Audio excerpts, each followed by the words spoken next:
Hello, my name is Jason Reppoltz. I'm the Cultural Affairs Officer at the U.S. Embassy in Moscow, and it's an honor to welcome you this evening to today's special program featuring Dr. Warren Campbell, who is going to be speaking to us about the Lend-Lease program between the United States and the Soviet Union. Здравствуйте, меня зовут Джейсон Рипхолс. Я атташе по культуре в посольстве Соединенных Штатов в Москве. И для меня большая честь представить доктора Уоррена Кимбалла, который расскажет нам о программе Ленд-Лиза между Соединенными Штатами и Советским Союзом. Over the past year, we've been commemorating special days here at the embassy that are key dates in the history of World War II. And this year we celebrated the 75th anniversary of the end of World War II. И в течение этого года мы отмечали различные ключевые даты, связанные с историей Второй мировой войны. И вот сейчас мы отмечаем годовщину окончания Второй мировой войны. And today's a special day because it marks the 75th anniversary of the end of the Lend-Lease program in the Soviet Union. И сегодня особенный день, потому что это 75-я годовщина окончания программы Ленд-Лиза в Советском Союзе.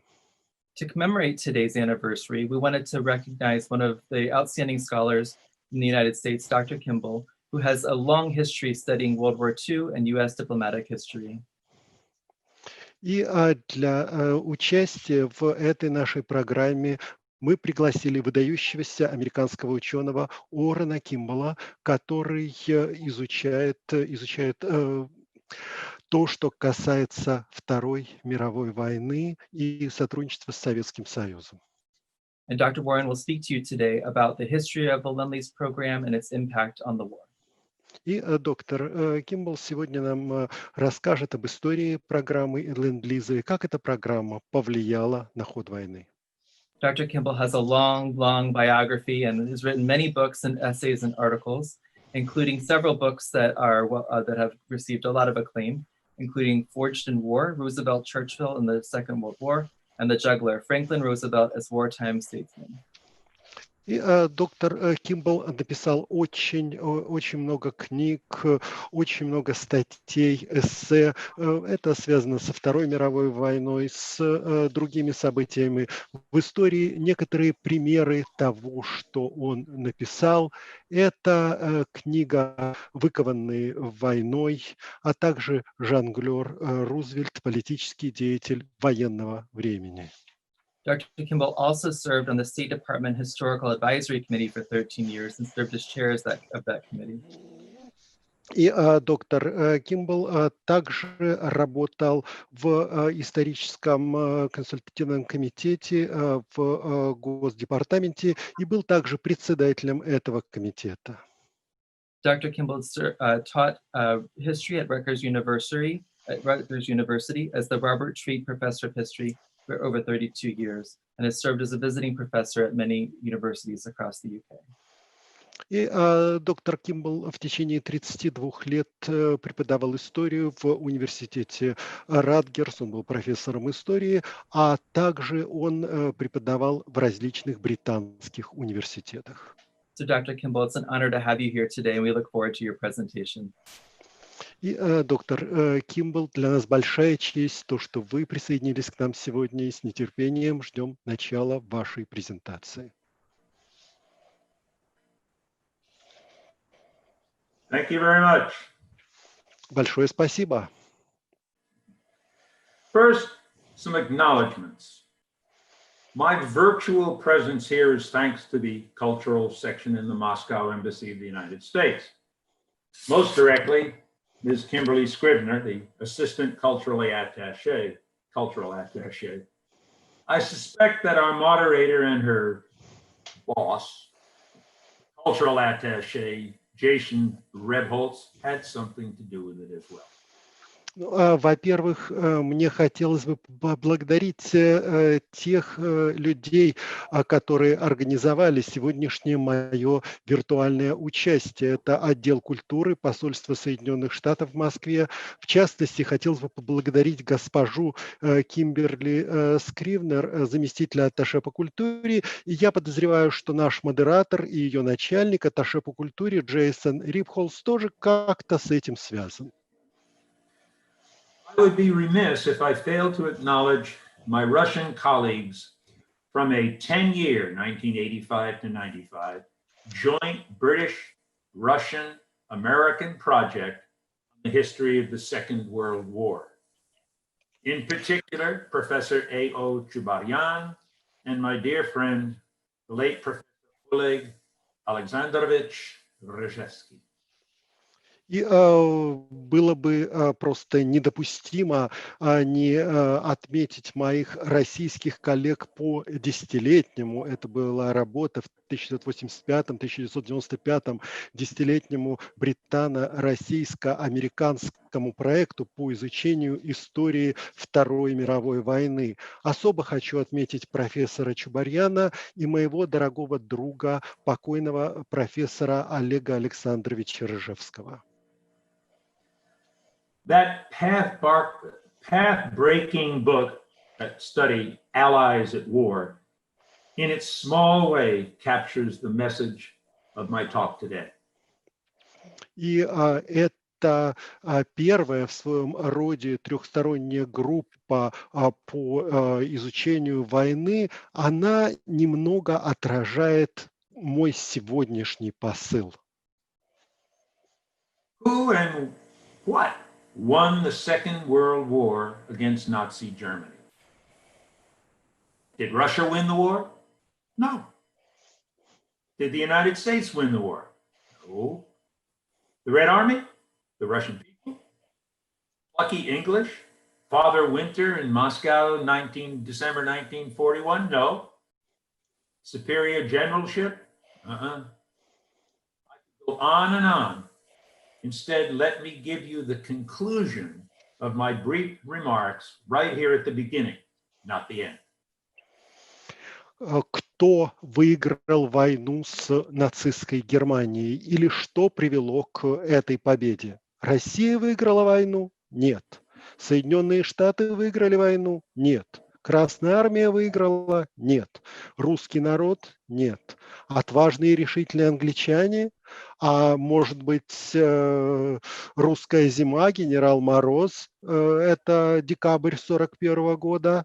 Нет. Военное руководство, генералитет?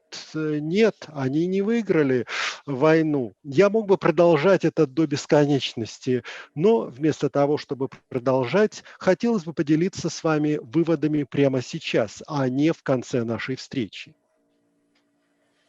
Adolf Hitler and Nazi Germany were defeated by what Winston Churchill wonderfully Grand Alliance. Great Britain, Russia, and the United States, with some key allies, Canada in particular. Many resistance movements in German-occupied countries made significant contributions at key points in the war. But without that Grand Alliance, those contributions could not have been made. And it was an alliance, not the kind of coalition that wore down Napoleon and finally brought a general peace to Europe in 1815.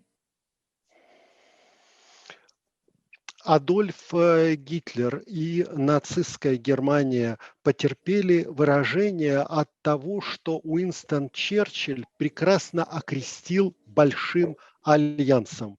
Великобритания, Россия, Соединенные Штаты и еще ряд ключевых союзников, в частности Канада. Помогли многие движения сопротивления в оккупированных Германией странах. Они внесли весомый вклад в критически важные моменты войны. Но без большого альянса все это было бы невозможно. И это был действительно альянс, а не просто коалиция вроде той, которая вымотала Наполеона и установила мир в Европе в 1815 году. in very broad strokes. Early on, 1939 to 1941, it was Britain, led by Churchill's inspiring rhetoric, and before Nazi Germany attacked the Soviet Union, Britain that paved the way to victory. By not compromising with Hitler, despite the Blitz, that heavy bombing of London and not on military targets, they preserved a staging area for a future invasion into France. И если рисовать все это очень широкими мазками, в самом начале, в 1939-1941 году, это была Британия, ведомая вдохновляющей риторикой Черчилля, которая до нападения Германии на СССР прокладывала дорогу к победе. И несмотря на то, что был Блиц, несмотря на то, что была тяжелая бомбардировка мирных объектов в Лондоне, тем не менее Британия вела всех к победе. More important for Russia, that victory by Britain, that survival, protected the sea lanes which allowed cargo to be shipped to Russian ports. Murmansk, a 3-month journey from the United States, though most ships went to England and loaded up there and went on. Archangel, when it wasn't icebound in the winter, and Vladivostok, which was largely icebound during the war in the wintertime. Also, some 2/5 of Lend-Lease tonnage came through the Persian Gulf and Iran.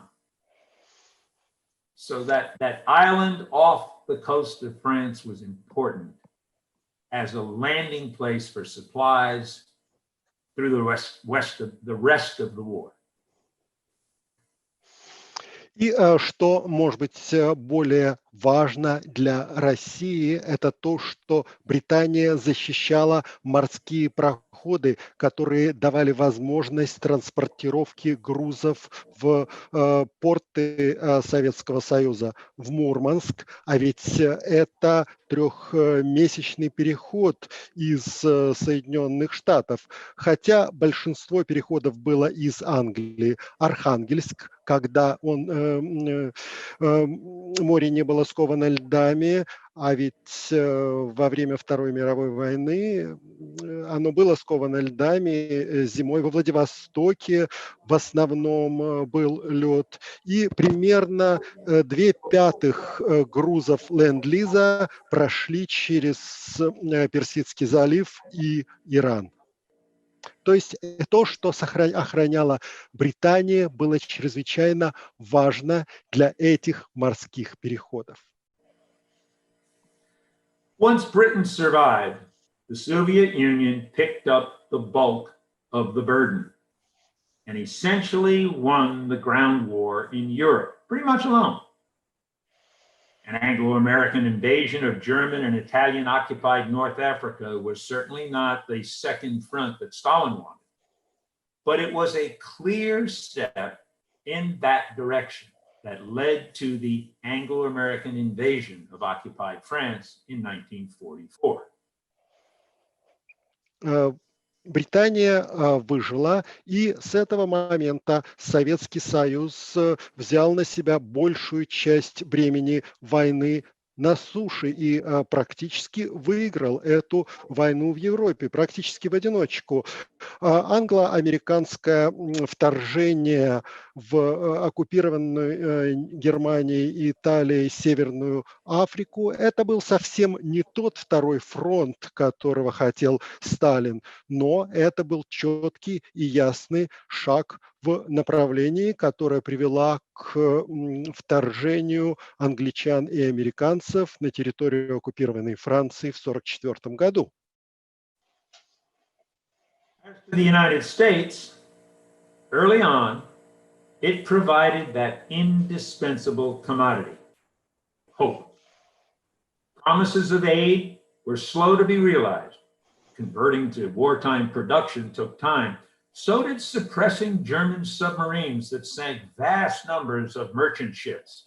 One example, in mid-1942, a convoy bound for Murmansk had 23 of 34 vessels sunk, along with 130,000 tons of supplies.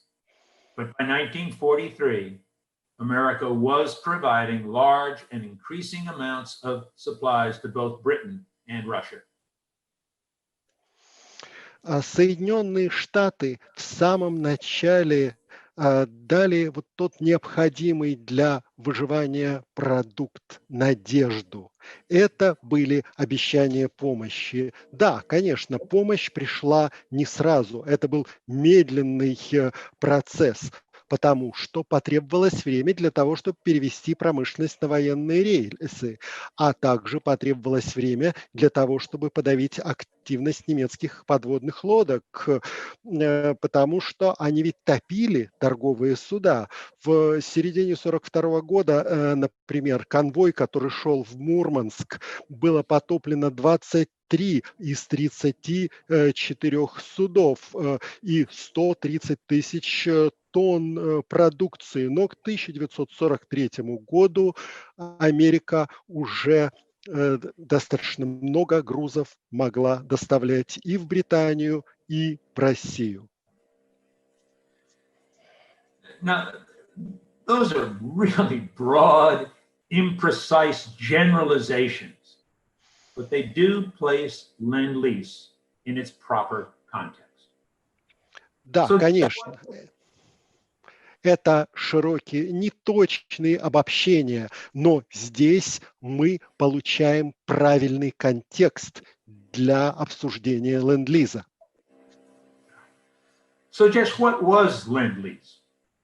Simply put, it was a way for the United States to provide almost anything President Franklin Roosevelt designated to help nations fight Nazi Germany and fascist Italy. The program, approved by the American Congress, allowed the government to lend or lease goods, guns, and even information without the recipients having to pay or borrow the money, hopefully avoiding post-war disputes about war debts. Но что такое, чем был вообще ленд-лиз? Если по-простому это была возможность для Соединенных Штатов предоставлять практически все, что хотел представить Франклин Рузвельт для того, чтобы помочь тем государствам, которые воевали с нацистской Германией и с фашистской Италией.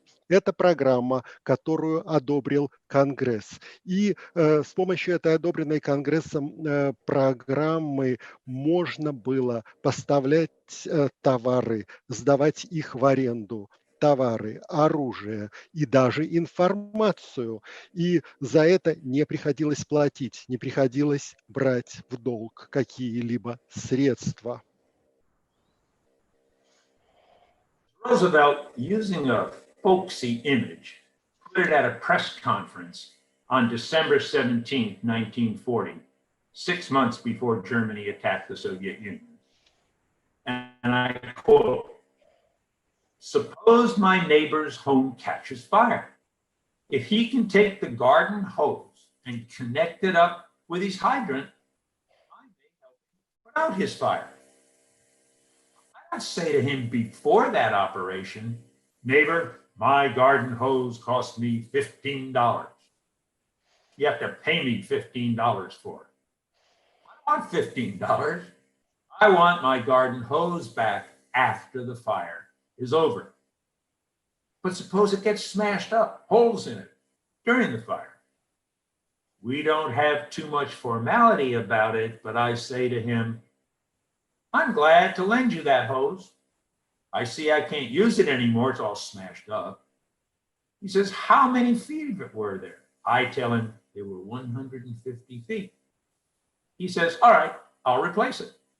Now, if I get a nice garden hose back, I'm in pretty good shape. In other words, things would be settled after the war. И здесь Рузвельт, он использовал такой простой, понятный всем людям пример на пресс-конференции. Это было 17 декабря 1940 года, за 6 месяцев до того, как Германия напала на Советский Союз. Как он объяснил эту программу? Допустим, дом моего соседа загорелся, и если он возьмет мой шланг садовый, он может присоединиться к специальному крану пожарному и погасит свой пожар. Я же не говорю ему перед тем, как даю ему этот шланг: ты знаешь, сосед, мой шланг мне достался за $15, и надо, чтобы ты мне за него заплатил $15. Я не хочу получать $15. Я хочу, чтобы потом он вернул мне шланг, когда все проблемы закончатся. Но, допустим, шланг будет безнадежно испорчен, дыры в нем будут. Все это результат пожара. Но мы не должны же так формально все это обсуждать. Но я ему хочу сказать: я рад был тебе дать этот шланг, но сейчас я этот шланг не могу использовать, он порвался весь. И мне сосед говорит: а этот шланг был длинный? Я говорю: да, 150 футов. И он говорит: хорошо, я куплю тебе новый шланг. И если я получу хороший шланг, все нормально. Другими словами, все наши споры мы можем решить потом, когда война закончится. With the American Congress fearful in 1941 of a British collapse following the bombings of London and afraid of a German invasion across the English Channel, yet with Congress unwilling to go to war, Lend-Lease and a promise by Roosevelt that America would become the arsenal of democracy, an obvious reference to Hitler's dictatorship, prompted Congress to pass the Lend-Lease Act on March 11, 1941. Attempts to add a clause forbidding aid to the Soviet Union failed. They were quietly opposed by FDR, who may well have heard some vague hints about a German buildup for an invasion of Russia. Американский Конгресс боялся того, что в 1941 году Англия падет, Лондон бомбили, боялись того, что Германия перейдет через Ла-Манш и завоюет Британию, но все-таки Конгресс не хотел участвовать в войне. И в этом случае Ленд-Лиз и обещание Рузвельта, что Америка станет арсеналом демократии. Здесь он совершенно ясно говорил о диктатуре, намекал на диктатуру Гитлера. Это привело к тому, что Конгресс принял акт о Ленд-Лизе, закон о Ленд-Лизе 11 марта 1941 года, и не прошли попытки добавить в этот акт пункт о том, что будет запрещена помощь Советскому Союзу. Спокойно возражал против этого Рузвельт, который, наверное, до которого уже доходили определенные слухи о том, что Германия готовится вторгнуться в Советский Союз. Barbarossa, the German attack, rewrote the calendars. I don't have to give you the date. Roosevelt, like Churchill, I should add, did not accept predictions from his military about a quick Nazi victory over the Soviet Union. From the outset, both those leaders recognized that defeating Germany required that Russia survive the attack. No other country had the ground forces needed. План Барбаросса, нападение Германии, Я здесь вам не должен напоминать эту дату, вы ее прекрасно знаете, изменила все планы, изменила все рабочие расписания. Рузвельт, как и Черчилль, я хотел бы добавить, он не признавал предсказания своих военных о том, что нацисты быстро завоюют Советский Союз. С самого начала оба лидера понимали, что поражение Германии возможно, если Россия выживет. Ни у какой другой страны не было достаточных сухопутных сил, чтобы противостоять Гитлеру. Roosevelt contributed to Russia's survival with the promise of effective military supplies and an alliance, buttressing the will to fight on. Lend-Lease deserves study as one of the cornerstones of that grand alliance. One historian observed that during the Second World War, God marched with the biggest industries rather than with the biggest battalions. Stalin understood that. Franklin Roosevelt, who became the supply master of the alliance, understood it as well. That Stalin's military did not appreciate Lend-Lease are Cold War myths, oddly, myths on both sides. Americans, suspicious of the Soviet Union, somewhat childishly complained repeatedly that the Russians failed to express gratitude. Stalin directly and firmly acknowledged to Truman the positive role of Lend-Lease and earlier to Roosevelt at the Tehran conference as well. His generals spoke likewise. Nonetheless, Stalin remained suspicious of America's post-war intentions. Рузвельт помог выживанию России. Он обещал эффективные военные поставки, и он поддерживал волю к победе. Ленд-лиз стоит изучать как один из краеугольных камней действия этого альянса. И один из историков отметил, что во время Второй мировой войны Бог был с теми, у кого лучше всего развиты отрасли промышленности, а не с теми, у кого было больше всего воинских частей. Сталин это понимал. Франклин Рузвельт, который стал поставщиком большого альянса, также очень хорошо это понимал. Это мифы холодной войны, то, что Сталин и его военачальники не ценили ленд-лиз. Да, мне кажется, что американцы как-то по-детски пытались сказать, что советское руководство относилось к этому неблагодарно, не выражало свою благодарность, но прямо и четко говорил Сталин Труману о позитивной роли ленд-лиза. Это он говорил также на Тегеранской конференции. И генералы Сталина выражали ту же точку зрения.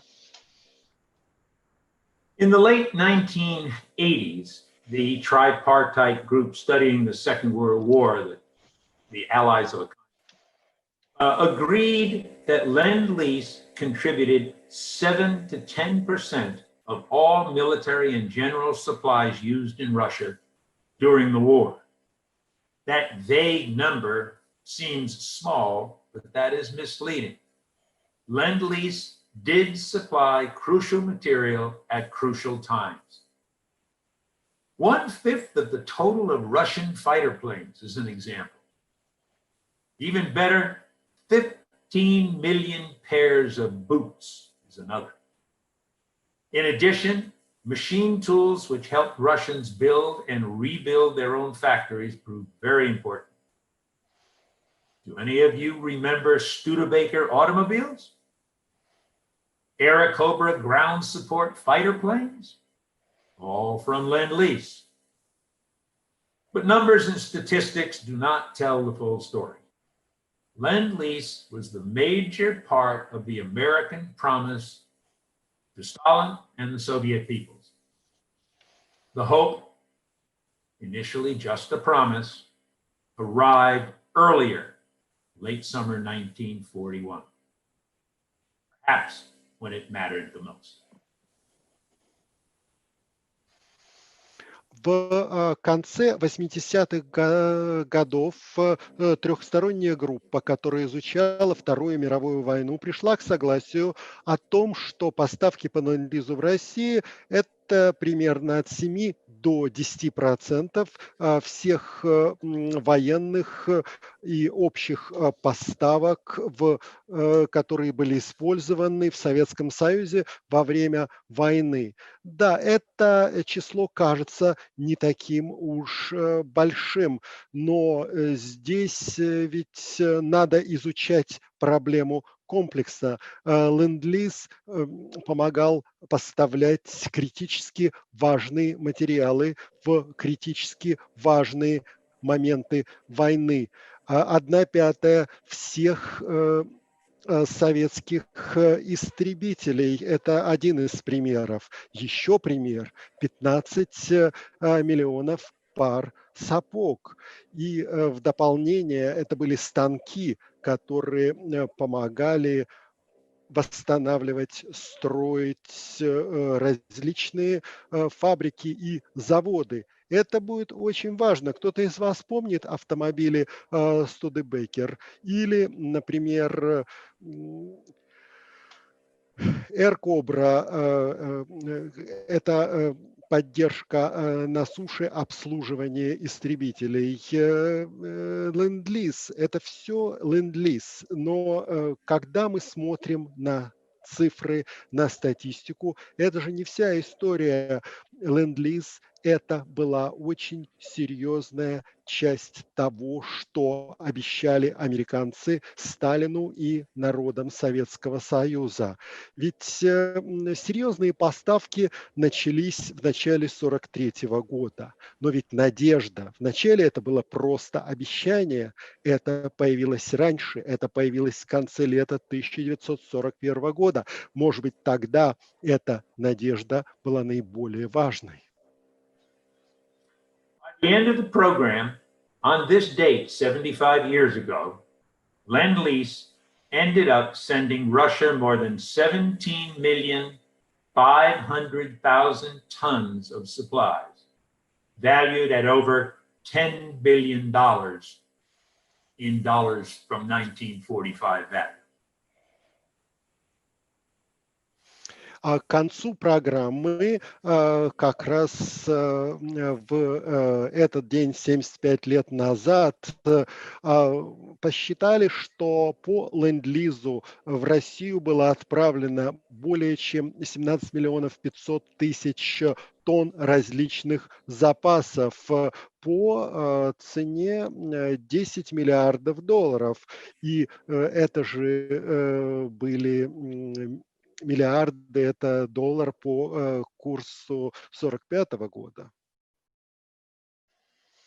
We speak about Lend-Lease today because this is the official anniversary of the closing down of Lend-Lease to Russia in 1945, a few months after the war ended. The abrupt shutting down of Lend-Lease to Russia and to Great Britain and other nations as well is a small, sad, even sordid little episode, best studied as a minor part of the origins of the.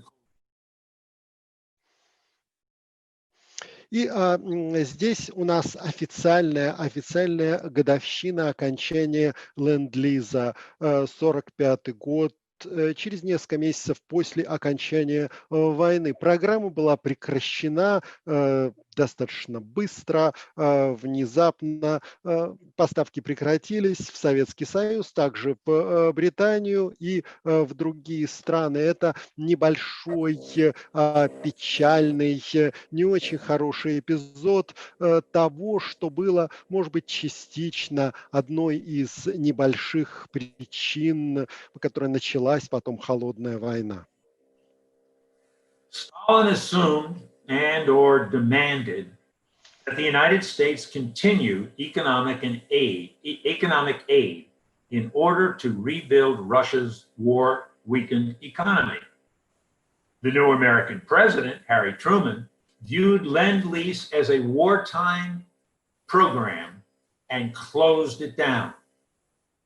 Aid to Britain was quickly restored, but not to the Soviet Union. As has happened so often in the history of Europe, quarrels over boundaries, complicated by ideological differences, brought on confrontations. Сталин, он предполагал и требовал, что Соединенные Штаты будут продолжать оказывать экономическую помощь для того, чтобы восстановить экономику, которая была разрушена или ослаблена войной. Но новый американский президент Гарри Трумэн, он рассматривал Ленд-Лиз как программу, которая осуществляется во время войны, и закрыл помощь. Помощь Британии была довольно быстро восстановлена, но не помощь Советскому Союзу. Lend-Lease was created to help win the war. It did. But Roosevelt had also intended that Lend-Lease would contribute to the growth of better relations with the Soviet Union, that the two nations would come to have greater trust in each other. That did not happen. The details of distrust on the part of both parties is an unhappy tale that culminates with a much longer struggle, the Cold War. Ленд-Лиз, эта программа была создана для того, чтобы помочь победить в войне. И эта программа помогла победить в войне, но Рузвельт также собирался использовать программу Ленд-Лиза для того, чтобы создать лучшие отношения с Советским Союзом, чтобы две страны могли больше доверять друг другу. Этого не произошло. И детали недоверия обеих сторон – это действительно очень печальная история, которая привела к очень долгой, гораздо более долгой борьбе, привела к холодной войне. That's the end of my comments, or my little talk. I did want to point out that for those living in or visiting Moscow might get a sense of Lend-Lease a little bit if they visited a small museum that's in a Moscow school. Details on that, where it is, what the phone number is, how to get there, that kind of thing, is going to be in the comments section of this program. Те, кто живет в Москве, те, кто посещает Москву, вы можете больше узнать о Ленд-Лизе и о том, что привозили в Россию во время войны. Есть небольшой музей, который был организован в московской школе.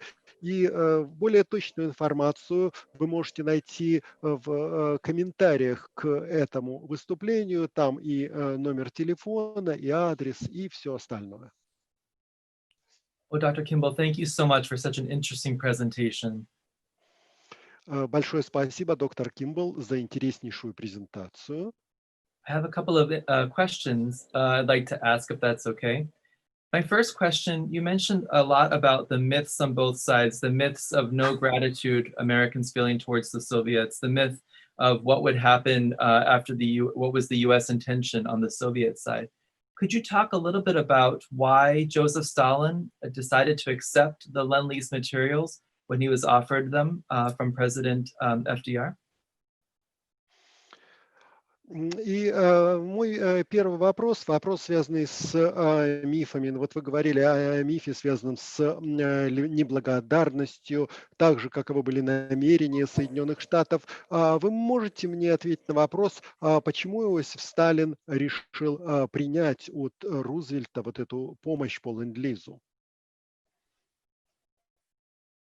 It's impossible to overstate the degree of difficulty that Stalin and Russia faced in 1941.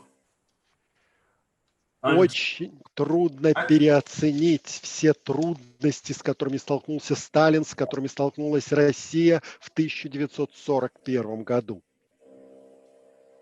Stalin was a practical man, if nothing else. And in the summer of 1941, after the German attack on Russia, he was eager for help from anyone who would give it. No questions asked. Сталин был очень практически мыслящим человеком, и летом 1941 года, после нападения Германии, он бы принял помощь от кого угодно, кто бы помощь не предоставлял. Вопросы здесь не задавались, помощь была необходима.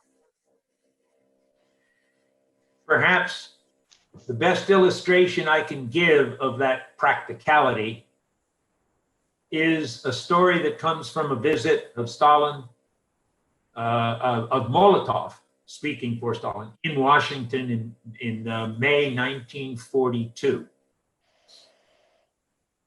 Может быть, лучшая иллюстрация вот этого практического подхода – это визит Молотова в Вашингтон в мае 1942 года. Like any shrewd state leader, Stalin had political aims all the time. So did FDR, so did Churchill. That's nothing new. What they were is what we're talking about here. But he had political aims. Yet when Molotov told Stalin during those meetings that Molotov had with Roosevelt in Washington, when Molotov told Stalin, we can't get anywhere with the Americans on political solving political problems, post-war political problems, Stalin sends back a message and tells Molotov, don't worry about it. We'll take care of those things after we win the war. И он был очень хитрый государственный деятель, да, в общем, и Рузвельт был хитрым государственным деятелем, и Черчилль, мы все о них знаем, ничего нового я вам здесь не скажу. Но когда Молотов беседовал с Рузвельтом, и он написал Сталину о том, что политические разногласия никак не решаются, и Сталин ему ответил, не волнуйся, с этим мы разберемся после победы. Thank you very much. Could you talk a little bit about the collaboration between Soviet soldiers and American soldiers during the war? I know they had some joint bases, joint training, joint work they were doing. Could you talk a little bit about that collaboration? Well, I must confess that's not my strong suit, but go ahead. I'm sorry, I interrupt you, Anatoly. Большое спасибо. Вот вы не могли бы рассказать больше о сотрудничестве советских, американских военных? У них были совместные базы, у них была совместная подготовка к боевым действиям. Вот об этом что-то можете рассказать? Это не самое сильное мое место. Я не специалист именно в этой области. The contacts, people-to-people type of contacts, were pretty limited. That was one of the American complaints, the British complaint as well. You know, Stalin is a guy trying to preserve a revolution that he knows is unpopular in England, it's unpopular in the United States, and it's unpopular in parts of Russia, even in 1941-42. So, you know, he is overly cautious about contacts with foreigners. And that continued during the war and was a cause of constant complaints. In addition, almost no Americans spoke any Russian, and common soldiers in particular, and the same for Russians, so that communications without language are pretty difficult. И здесь достаточно ограниченный был контекст общения простых людей. На это жаловались американцы, да и британцы на это жаловались, потому что Сталин, он хотел сохранить достижение революции. Это не нравилось американцам, не нравилось некоторым в Советском Союзе, даже в 1941 году. Поэтому он очень осторожно относился к тому, что касалось контактов с иностранцами. Постоянно жаловались на это. Ну и опять же, американцы, особенно простые солдаты, в основном по-русски не могли говорить, да, и русские солдаты не могли говорить по-английски.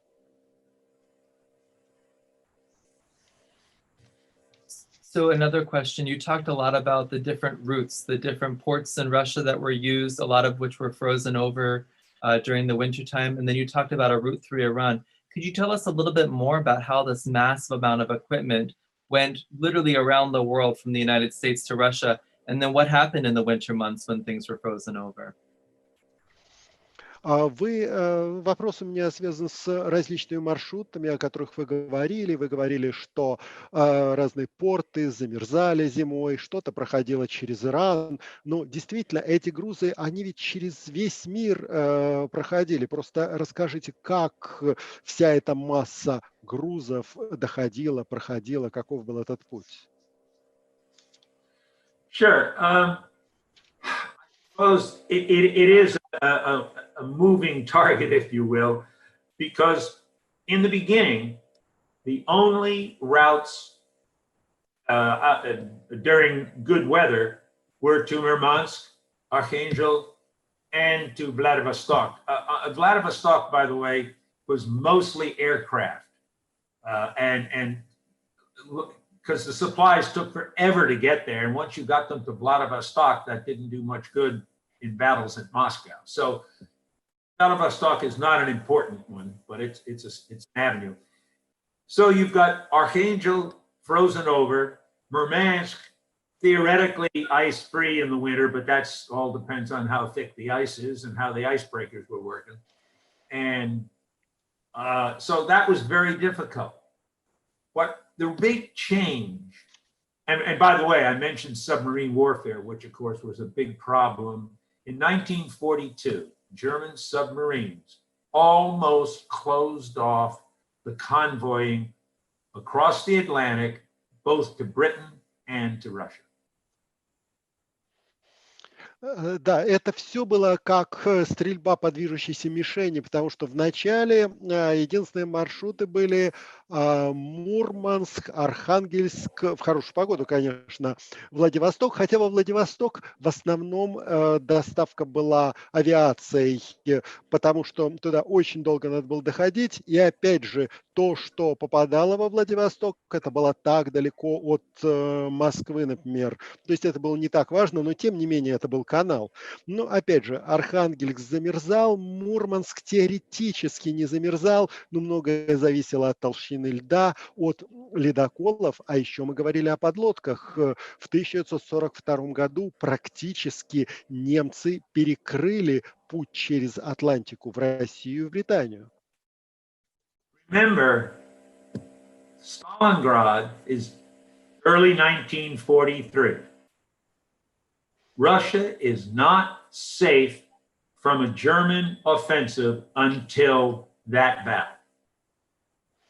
So 1942 is a frightening year for the Soviet leadership. The German offensives were very serious. They'd taken over all of the Ukraine. And so I don't have to tell you all that. What I want to mention is the Persian Gulf.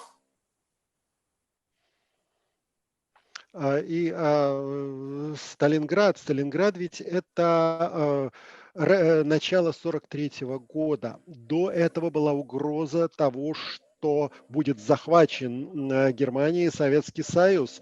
1942 год – это был страшный год для советского руководства.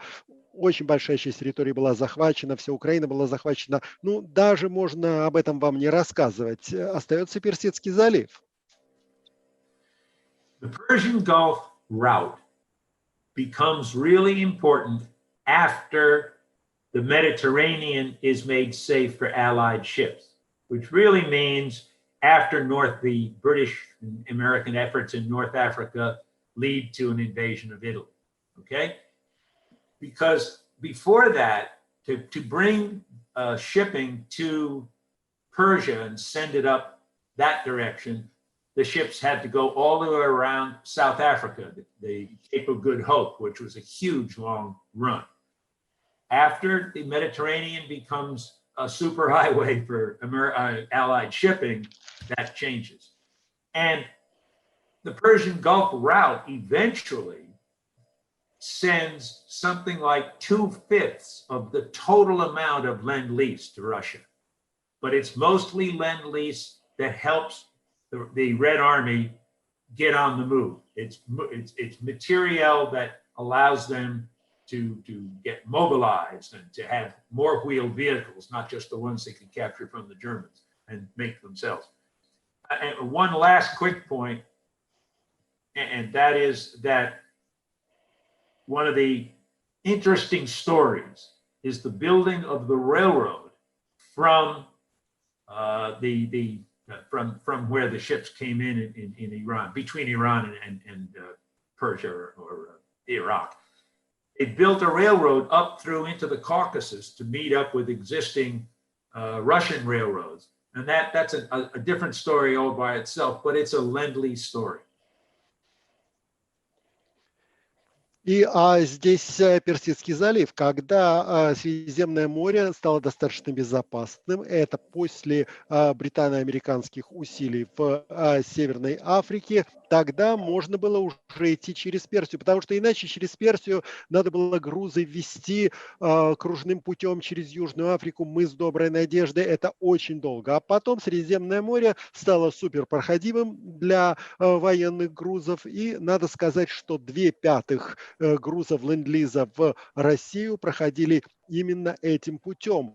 Это было то, что необходимо Красной Армии, материал, то, что делало Красную Армию мобильной, то есть транспортные средства, потому что были, конечно, и собственные транспортные средства, и трофейные, но эти транспортные средства делали Красную Армию гораздо более мобильной. Есть много историй, которые связаны именно с этим регионом. Была построена железная дорога из Ирана на Кавказ для стыковки с существующей советской железной дорогой. И это все Ленд-Лиз. So you mentioned that all kinds of different things were sent through the Lend-Lease program, even information. What's the most surprising or interesting thing that you found that was shared through the Lend-Lease program that might surprise all of us? Вы говорили о том, что все, что угодно шло по Ленд-Лизу, даже информация, что самое удивительное, что самое интересное, вот что вы можете нам рассказать, связанное с Ленд-Лизом? Actually mentioned my favorite, which is Studebaker cars. I just think that's just amusing to me. And apparently Studebakers were a favorite car for the Soviet elite for a number of years after the war. I think it eventually got hard to get spare parts for them, but that's another story. But I'll bet Jason Rebholz has his favorite story. So I'll ask him to answer that question. Дело в том, что я уже говорил, моя любимая тема тут студебекеры. Это совершенно удивительные студебекеры. Они стали любимой машиной советской элиты после войны. Ну, потом это все как-то ушло, потому что, наверное, трудно было доставать запчасти. Но, тем не менее, насколько я знаю, есть любимая история на эту тему у Джейсона Репхолса. То есть пусть он нам расскажет лучше. Well, I'm hardly an expert, and I'm learning so much today. But I would say what I found most interesting over the past year is the kind of learning more about the collaboration between the United States and the Soviet Union during the war. It's not something that I knew as much about when I was a student, and I've learned so much over this past year of anniversary celebrations. Я не знаю, я не эксперт. Дело в том, что в течение последнего года я так много узнал о сотрудничестве Советского Союза, Соединенных Штатов. Я когда был студентом, всех этих фактов не знал, но сейчас я узнаю очень много нового. I should point out that in my action just then, I adopted one of Stalin's most expert tactics, which was when he didn't want to answer a question, he just turned to Roosevelt or Churchill and said, "What do you think?" Я хочу сказать, что здесь я использовал любимый прием Сталина. Когда Сталин не хотел отвечать на какой-то вопрос, он поворачивался к Рузвельту или к Черчиллю и говорил: а что вы об этом думаете, а что вы скажете? Well, I hope I survived. Ну, я надеюсь, что я выжил. Выжили. Maybe one last question. So as I mentioned, we've been celebrating all of these anniversaries and commemorating all these anniversaries of 75 years. As a historian, what are the things that you hope young people today learn about the war and remember and the lessons we can learn and apply to our current relationship with Russia? Ну вот сейчас у нас самые разные годовщины отмечаются, историки рассказывают о чем-то. Ну, как вы думаете, молодые люди, какие могли бы извлечь уроки из всего этого, и как это может помочь нам в современных взаимоотношениях с Россией? First, a story, personal story. In 1985, when I visited Moscow with a few other colleagues from the United States, the British were not part of it yet, to begin that tripartite study of the Second World War. We were all very suspicious of each other. I mean, this is, you know, the Cold War was still in very firmly entrenched. And so at the end of the talks, the Russians insisted that they had to write up and issue a protocol. Go ahead. Да, и вот личная история, 1985 год. Я приехал в Москву с коллегами из Соединенных Штатов. Британцы тогда еще не присоединились к этой трехсторонней группе. И мы друг к другу относились с подозрением, ведь еще практически продолжалась холодная война. А в конце русские сказали, что нам надо составить протокол всего, что мы здесь обсуждали. So we Americans viewed this protocol with grave suspicions. They were trying to get us to say something we shouldn't be saying. But it worked out. And what would we say? The celebration afterwards, I gave a little talk, and the basic element in the talk was, I said, this protocol demonstrates that the farmers and the cowboys can be friends. Now, why is that funny? I'll answer that in a minute. Да, но мы, американцы, мы с серьезными подозрениями относились к составлению этого протокола, боялись, что туда напишут, что мы сказали что-то, чего мы не хотели сказать, но в результате все получилось. И когда мы отмечали уже в конце наше пребывание там успехи своей работы, я произнес небольшую речь, я сказал, что этот протокол, он показывает, что фермеры и ковбои могут работать вместе. Почему это забавно? Я сейчас вам расскажу. The answer is to ask a question. What was one of Stalin's favorite shows, favorite stage shows or favorite movies? I'll answer it for you. All right.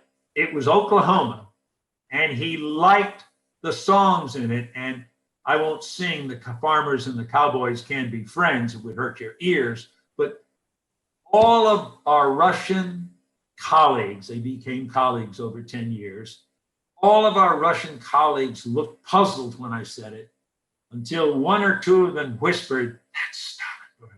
You know, they whispered what it was, and they all burst out laughing. So I would argue that we need to remember that the farmers and the cowboys can be friends. Да, и дело в том, что одно из любимых шоу Сталина, фильмов даже, это был фильм «Оклахома». Ему нравились песенки из этого фильма. Одна из них фермеры и ковбои могут быть друзьями. И вначале мои коллеги русские не поняли, о чем я, собственно, а потом они что-то зашептали друг другу: Сталин, Сталин, Оклахома, и начали смеяться, улыбаться.